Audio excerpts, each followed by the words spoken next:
शर्म करिए कांग्रेसी, ना तो आप सरकार की बात मानते हैं, ना आप सेना की बात मानते हैं। कम से कम ट्रंप की बात तो मानेंगे। Pakistan and India would have been a nuclear war. 35 million people said the prime minister of Pakistan would have died if it were not. सुन लिया क्या कहा ट्रंप ने? भारत के वायु सेनाओं ने जिस तरीके से बमबारी कर कर पाकिस्तान की हालत खराब करी, पाकिस्तान ही नहीं अमेरिका भी कांप गया। अमेरिका को भी समझ आ गया कि अब पाकिस्तान की खैर नहीं है, पाकिस्तान खत्म होने के कगार पे पहुंच चुका है और पाकिस्तानी प्राइम मिनिस्टर की मौत अब निश्चित है। जब ये समझ आई तो ट्रंप को बोलना पड़ा, किसको? पाकिस्तानी को, पाकिस्तान के राष्ट्रपति को, कि भाई युद्ध को विराम करिए। आप फोन करें भारत के प्रधानमंत्री को युद्ध विराम करने के लिए और माफी मांगे।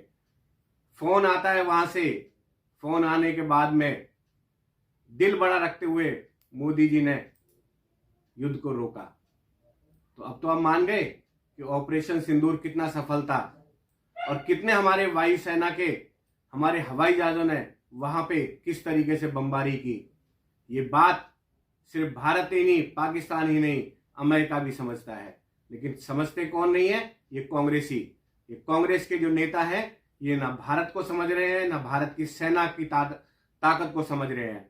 ये सिर्फ और सिर्फ भारत का नाम नीचा करना चाहते हैं विदेशों में जाकर। ये भारत के सेना का जो सिंदूर के दौरान जिस तरीके से गर्वित हुए वो लोग, उनको ये नीचा गिराना चाहते हैं।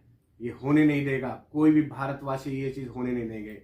हम लोग भारत का नाम और भारत की सेना का नाम यहां सिर्फ भारत में नहीं, विश्व में भी इनका डंका बजाएंगे। और हम कांग्रेस को जिस तरीके से हमने उखाड़ के बाहर फेंका है, हम इनको कभी भी सत्ता में नहीं आने देंगे, क्योंकि ये पहले भी देश को बेच चुके हैं और ये फिर इस देश को बेचना चाहते हैं। तो सतर्क हो जाइए और समझ जाइए।